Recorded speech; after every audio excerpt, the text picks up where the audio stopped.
Hello followers, Vidith22 here. If you have a scary story you'd like to feature on the channel, send it in at vidith22stories@gmail.com. Link in description. Now, on to the video. 2 months ago, I was really sick. For weeks, I had severe chest pains and coughing periods. My mom became concerned about this and called my doctor. The doctor did an X-ray and an MRI. Weeks passed, and the results came in. I had a tumor in my lungs. The doctors diagnosed me with lung cancer and a year to live. The town I previously lived in was a small one, so word spread quickly. It wasn't long before everyone knew of my cancer. My family was treated differently, and I was the target of sympathy. Because of those reasons, we moved cities, wanting to start fresh. 1 month later, our house sold and the next chapter of our life started. The town was called Trinity. It had a population of 350 people and was known for its safe community. The town was founded in the 1600s. The age of the town was what caught my attention. It would be perfect for my final year. A couple of hours later, we were in the driveway of our new home. The house was 2 stories tall, with its paint job being completely white. The front yard had dozens of flowers, making me believe the previous owner was a gardener. There were chimes near the front door, along with birdhouses on trees. Inside the house, the floors were covered with wood. Our living room had a fireplace with a deer head above it. The kitchen had a fridge and your basic cooking items. Our house wasn't anything special, but it was good enough. Finishing my examination of the house, I went upstairs to call a bedroom before any of my brothers could. I picked the first one on the right. It was the biggest room. It's perfect for my gaming and superhero card collection, I thought. The window in the room gave me a sight of the town and the house behind it. I briefly looked over at the house. Nothing of importance caught my eye, so I went upstairs to help with the unpacking. Walking out of the room, I felt uneasy, as if someone was watching me. I looked behind me one more time to see an old man in our neighbor's attic, waving at me. The man looked to be 80 years old. His skin was pale white. He had no hair on his body, and worst of all, his eyes were freakishly small, with pupils colored black with only skin and bone on his body. He smiled at me, grinning from ear to ear, showing off his yellow teeth. Not wanting to deal with this, I took a piece of paper and wrote, "Fuck off, old man." The man's smile went away as he stared his black, soulless eyes at mine. The man pointed at me, still smiling, and he wrote, "You're mine, Kyle," on the window. Shocked by the man knowing my name, I fell to the floor with a thud. I got up ready to threaten him, but he was gone. I ran from my bedroom to the car as fast as I could, escaping the rush of horror I felt. The rest of the day went by quickly. It consisted of unloading boxes from the moving trucks into the house and then sleeping. I woke up to see the sun shining in my eyes. The house was completely silent, signaling everyone was asleep. Suddenly, a sharp pain came across my head, with a chilling voice that whispered, "You're mine, Kyle." Knowing where those words were from, I went to the other house to tell off the old man. I made my way quietly out of the house, not wanting to wake anyone up. After exiting, I walked down the sidewalk until I was standing in front of our neighbor's house.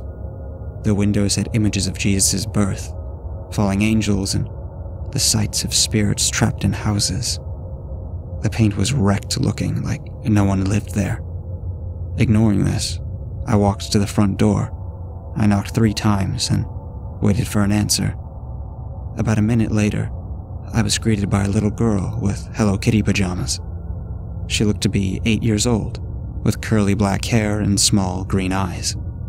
Smiling in a light tone, she asked, "Can I help you, sir?" I tried my best baby-kind voice. Yes, may I speak to the old man that lives in your house? Hearing this, the girl's face went white, and her body trembled. Tears started to form in her eyes as she yelled for her mother. Hearing the child scream, a woman I guessed to be the mother signaled for the girl to get back into the house. Chelsea, go back and eat your eggs. I'll handle this. The girl quickly ran back into the house. Do you need something? The older woman asked. Yes, the old man that lives here. May I speak to him, please? The woman's eyes widened. Are you okay, ma'am? She snapped out of her trance. No. No man lives here. It's just me and my daughters. You may have an intruder. I saw some. Before I finished my sentence, she slammed the door in my face. Confused by the encounter, I headed home, second-guessing if the man was real. Being the only one awake, I headed upstairs to go back to sleep. I looked out the window, staring at the other house, expecting to see the old man with that terrifying smile, but nothing was there. Convinced I made the encounter up, I went back to sleep. I awoke to my alarm clock going off. Turning it off, I got dressed, deciding to meet the rest of the neighbors. Fully clothed, I walked to the bedroom door, pulling on the handle. It wouldn't open. I tried harder to open it, but it was stuck in place. You can't open it. I jumped, looking behind me to see the old man in my room. He leaned against my wall, looking up at the ceiling. Who the fuck are you? He stared at me, not answering, looking at the ceiling. Leave before I get my brother to kick your ass. No. Reaching down to my jean pocket, I looked for my pocket knife to take control of the situation. Is this what you're looking for? I looked over to see the man slowly revealing the knife in his hands. He slowly rubbed the blade against his stomach, making large incisions. I squinted, ready to see blood and stomach contents pour from him, but nothing came out. You can't hurt me. The man points the knife at me. But I can hurt you. I wake up drenched in sweat. Frantically, I looked around. No one was in my room. I held my hands against my face, convincing myself it was a nightmare. After multiple deep breaths, I gathered the courage to approach my door. I gripped the handle, not knowing what to expect. This time it opened. I went downstairs to see my brother James watching TV. Looking away from the TV, James waved at me. Morning, Kyle. Mom made breakfast. I sat down beside him, needing to talk to somebody about this. I'm not hungry. Is everything okay, buddy? You seem out of it today. Not really, James. You know the house right beside us? The one with the weird window designs? Yeah, that one. Why? What's going on? I looked around, making sure it was just me and James in the room. I whispered, There's a person that gives me the creeps. James laughed hysterically. Boy, I've met them already. It's just a mom and two girls who's going to take the time to scare you. I saw an old man in their attic, and there's something wrong with him. He knows my name, and I had a nightmare about him. My brother laughed again. No, I'm serious. Kyle, chill. It's just your meds. They're making you see things. Now, come on. Eat your eggs before they get cold. A week later, the nightmares stopped. And so did the sightings of the old man. I got to know the surrounding people. Every other day, we got an invitation from one of the neighbors wanting us to come over. I enjoyed meeting everybody, except the Pattersons. They're the owners of the old man's house. The other neighbors were sweet and caring, but they never entered our house. I started to get a vibe that there was something wrong with our property. Wanting to know, I asked Amy Martin. Amy was a friend who lived up the street. I met her when my family went with the Martins for lunch. She was my age. She had red hair and brown eyes. We met up at the corner of the street and began our walk. About 10 minutes of walking later, I made my move. Amy, what is it, Kyle? Why does nobody come to our house? I don't know. Is there a problem with that? I can tell by her tone there was something wrong. It's making me feel isolated. Is there something wrong with the house? Amy gripped my arm. Her voice went from passionate to serious as she looked me in the eyes. Kyle, shut up. I couldn't stop. What is it? My family? Is it because we're new? Amy raised her voice. It has nothing to do with your family. Then what is it? You're his puppet now. That's why. What do you mean? Amy looked behind her like she was expecting to see somebody. I can't say any more, Kyle. Just leave me alone. Amy repeated those words as she sprinted home. Stunned by the encounter with Amy, I headed home. I knew things weren't going to be good when I got home. I never told my mom where I was going. With caution, I opened the door to see her looking right through me.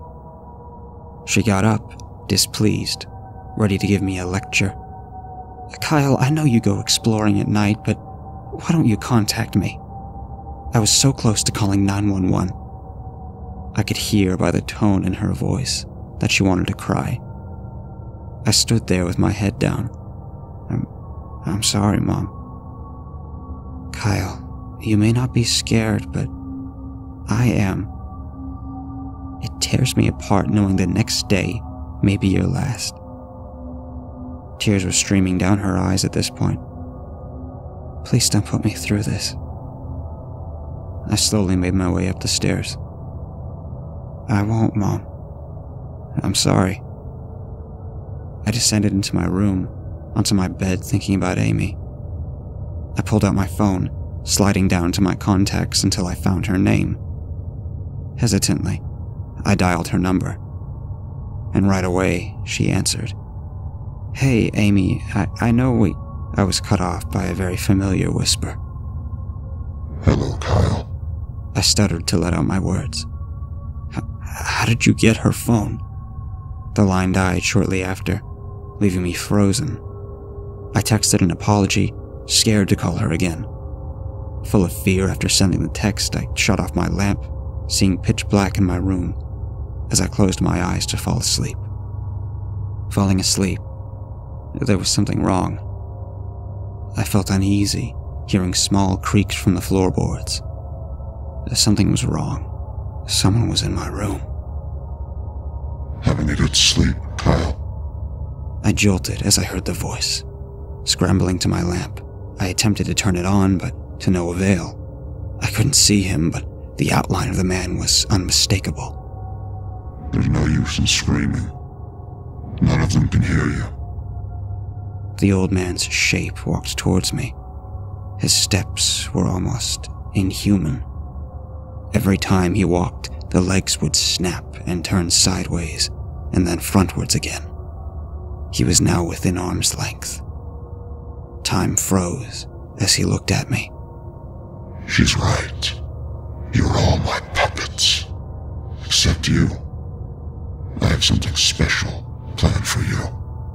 The outline of the man's hands reached for me, but failed to touch me as I was woken up by my brother. Kyle, wake up. You're having a nightmare. I screamed and slapped my brother in the face. Restraining me, he tried to calm me down. Calm down, it's just a nightmare. You're safe now. And James? I looked up to see my brother looking down at me concerned. Yeah, it's me. I don't know what you were dreaming about, but you were tossing and turning. I took deep breaths, processing what I saw. Please, leave me alone. Not until I know you're okay. I'm okay, just give me some time alone. Are you sure? Yes, I'm sure, James. Leave me the fuck alone. I pointed to the door, signaling him to leave. Making his way to the door, James looked back one more time. If you need anything, I'm here for you. I ignored him, watching him leave the room. After composing myself, I got out of bed, looking at the attic window across the street. Fear and anger rushed through me as a wave of déjà vu washed over my body. Before fear took me over, I was interrupted by a text message. Looking at my phone, it read one unread text.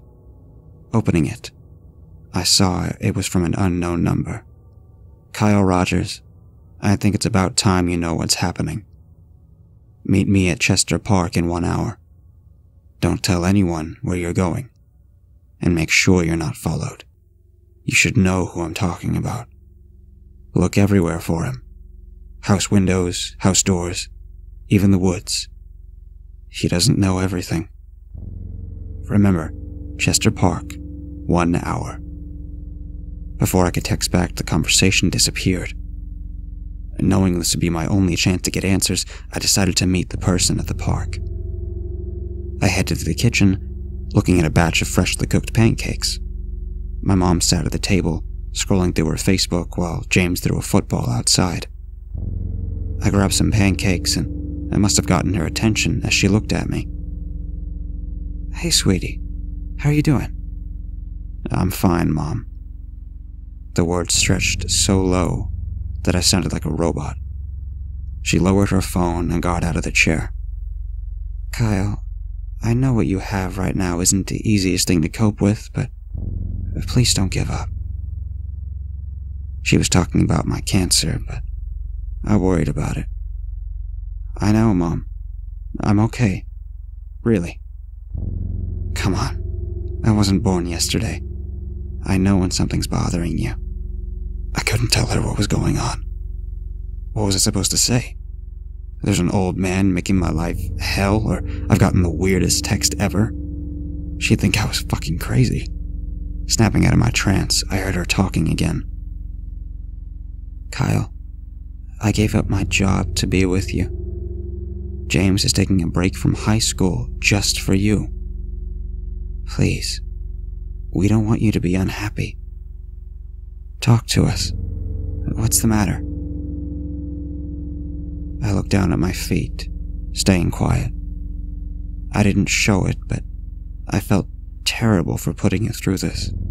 The instructions from the text were clear. Tell nobody.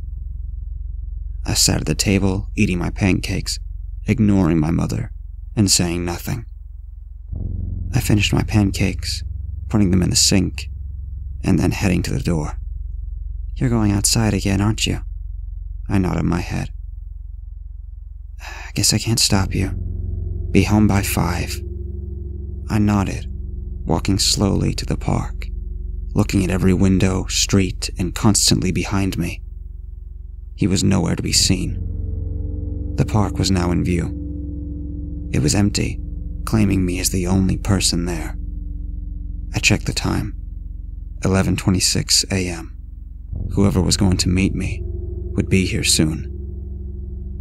I watched 11:30 come onto my screen. And not a second later, another text came onto my screen. "Check your surroundings again. Make sure he's not here." Reading the text, I looked around, seeing no one. Where's this person watching me from? I heard my phone buzz again. "Did you see him?" I texted back furiously, saying no and asking who this was. I only got one response. There will be time for answers later. 5 minutes passed. I was about to leave before I saw a man approach the bench. It was Evan Andrews. The Andrews were another group of neighbors who declined an invite to our house. "Kyle, I'm glad you made it." "Evan, what are you doing here?" He sat beside me, looking at me in a faceless tone. "You've been seeing him, haven't you?" I didn't say anything. The look in my eyes said everything. "The old man, he wants you to be part of the town." "Part of the town? What do you mean?" "No one's told you about him?" "I tried to talk to Amy, but she ran off." Typical. Evan looked down at the ground, taking in a deep breath. What I'm about to tell you isn't going to make any sense. I'm his son. Are you serious? Yes, I am. We only exist because he wants us to. What do you mean? Dismissing the question, Evan jumps to the point. Kyle, what you see here is an illusion. The town and everyone here isn't supposed to be alive. We're over 400 years old. What the fuck are you talking about? That's impossible. It's not. I'm actually 416 years old. I had enough of this bad joke. As I got up to walk away, Evan grabbed my arm. It's a curse for what we did 400 years ago. The man you see is Edward Andrews, my father. Or what happened to him after my mom died from witch charges. You're saying your mom was a witch? Not my mom, my grandmother. I'm sorry, I'm a little confused. Buckle up. It's a story. I sat down again, wanting to know what he was going to say. 400 years ago, my dad was out hunting, leaving me and my mom as the only ones home. My mother was showing me books my grandmother read, but she didn't know what they were. While we were reading the books, the police did their nightly checkups on us. They saw my mom holding the book, which turned out to be a spell book. They deemed her a witch and took her away and lynched her the next day. I tried to comfort him. I'm sorry, Evan. He shook his head as he shed a tear. I don't deserve a sorry. I thought she was one too. You mean everyone in the town thought your mom was a witch because of a book? How could you be so blind? We all were. And except for my dad. He pleaded for her innocence. No one listened, and she was lynched the next day in front of everybody. I'm guessing your dad didn't take that too well? After her death, he changed. How so? The book she had. He stole it. He would go to the attic and stay up there for hours. He talked to himself and never spent time with me. The man I knew as my father was gone. Why didn't you say anything to anyone? I thought he was going through a grieving process. I was wrong. If I did something, maybe I could have stopped all of this. What could you have stopped? Evan muttered. The curse he put on us. He made himself immortal and bound our souls here forever. We can never age, die, or leave Trinity. You're the only one not under his curse, so he's coming for you. He wants me to be a part of the curse. Evan nodded. He already controls your mother and brother, but he's having trouble with you. Why? I don't know. But I'd be very careful. How can I be careful? I don't know, Kyle. I really don't know. With those final words, Evan patted my back and walked away. Sitting there, a whisper came from behind me. Everything he said is true. The old man's voice went right through my ears. I was wondering when you would show up. I looked behind me to see him in broad daylight. For the first time, I wasn't afraid of him. Instead, I felt sympathy for the old man. They forced me to be at the front of the line to see her hanged. I heard a voice that didn't sound possible coming from him. He no longer whispered, but sounded like a young man. The look of the old man stunned me. He was wearing normal-looking attire. He was about 5'11", with brown hair and brown eyes. He spoke clearly for the first time. Would you like to see it for yourself? I hesitantly nodded. The old man reached for my hand, and a split second later, we weren't at the park anymore. What happened? Where are we? The lynching in Trinity on July 14th, 1618. Terry's death. My wife's death. Can the people see me? No one can see or hear you. I looked around, seeing people yelling death to witches and traitors. They held torches, waving them in the air. In the crowds, I recognized everybody from the town. The old man signaled me to look ahead. Ahead of me, I saw a wooden stage with a curtain. This is where Trinity made its biggest mistake. The curtain opened, revealing a gagged woman on a loose cube with a rope around her neck. Streams of tears rolled down her face as she struggled to yell out, "Edward."